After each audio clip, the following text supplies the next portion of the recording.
বর্ষাকালে বাইরে যখন অঝরে বৃষ্টি পড়ছে কিংবা টিপটিপ করে বৃষ্টি পড়ছে, তখন কিন্তু মনে মনে চিন্তা কম নয়।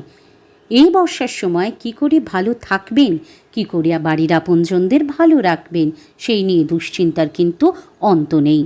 আজকের এই ভিডিওতে আমি এমন কিছু উপায় বলবো যার দ্বারা আপনারা বর্ষাকালে ভালো থাকতে পারেন এবং বাড়ির বড়দেরও নিশ্চিন্তে রাখতে পারেন, কারণ তাদের ভালো থাকা অনেকটাই আপনার উপর নির্ভরশীল। নমস্কার বন্ধুরা, টিপসি বাংলা চ্যানেলটিতে আপনাদের সকলকে জানাই স্বাগত। শুরু করব আজকের ভিডিও। তার আগে ছোট্ট একটি অনুরোধ, আমার ভিডিও যদি আপনাদের ভালো লাগে তাহলে একটি লাইক, কমেন্ট, শেয়ার করে আমার সঙ্গে থাকবেন। আর অবশ্যই চ্যানেলটি সাবস্ক্রাইব করে রাখবেন, তাতে আমার দেওয়া ভিডিওর আপডেটগুলো নিয়মিত আপনাদের কাছে পৌঁছে যাবে। আজকের বিষয়, বর্ষায় কিভাবে রোগ প্রতিরোধক ক্ষমতা বাড়াবেন এবং কিভাবে বর্ষায় ভালো থাকবেন। প্রথমেই বলবো যে বৃষ্টিতে কম ভেজুন। বাড়ি থেকে বেরোনোর সময় অবশ্যই মনে করে ছাতা নিয়ে বেরোন কিংবা বর্ষাতি ব্যবহার করুন, তাহলে বৃষ্টির জল থেকে অনেকটাই আপনারা রেহাই পাবেন। এছাড়া ভালো হওয়ার বা ভালো থাকার জন্য কিছু টিপস তো আজকের ভিডিওতে রইলই। নাম্বার 1, হলুদ খান।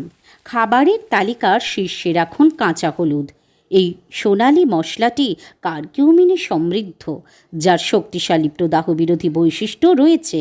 বর্ষার খাদ্য তালিকায় হলুদ গ্রহণ করা সাধারণ সংক্রমণ এবং অসুস্থতা প্রতিহত করতে কিন্তু সাহায্য করবে, তাই কাঁচা হলুদ অবশ্যই রাখুন।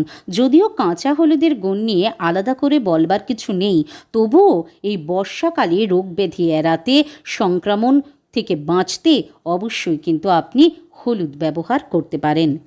নাম্বার 2, ভিটামিন সি সমৃদ্ধ খাবার খান।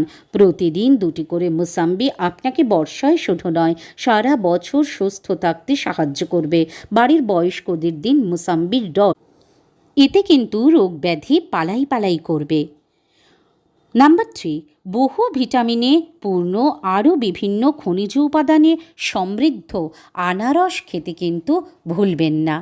প্রতিদিন আপনি যদি আনারস অথবা আনারসের জুস পান করতে পারেন, তাহলে দেখবেন শরীর মন যেমন চাঙ্গা রয়েছে, তেমনি রোগ প্রতিরোধক ক্ষমতাও কিন্তু বহুগুণ বেড়ে গেছে।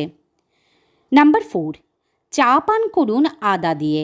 আমাদের রান্নাঘরে থাকা আদার উপকারিতা কিন্তু আলাদা করে বলবার কিছু নেই, তবে বর্ষায় সুস্থ থাকতে আদা কিন্তু পালন করতে পারে একটি বিশেষ ভূমিকা। প্রতিদিন সকালে আপনি খানিকটা আদার রস মধুর সঙ্গে মিশিয়ে খেতে পারেন। তার সঙ্গে যদি গোলমরিচের গুঁড়ো দিতে পারেন তাহলে তো আরও ভালো। এছাড়া চায়ের সঙ্গে আদা মিশিয়ে আদা চা প্রস্তুত করে খান, এতে কিন্তু অনেকটা ভালো থাকবেন এবং জ্বর, সর্দি, কাশি আপনাকে ছোঁবে না, এ কথা বলাই যায়। এছাড়া বর্ষাকালে পেটের সমস্যা এড়ানোর জন্য কিন্তু বাইরের খাবার অবশ্যই আপনাকে অ্যাভয়েড করতে হবে। বন্ধুরা, এই ছিল আমার আজকের ভিডিও। আজ এই পর্যন্তই। ফিরে আসবো আবার কোনো একটা গুরুত্বপূর্ণ ভিডিও নিয়ে। আপনারা সকলে সঙ্গে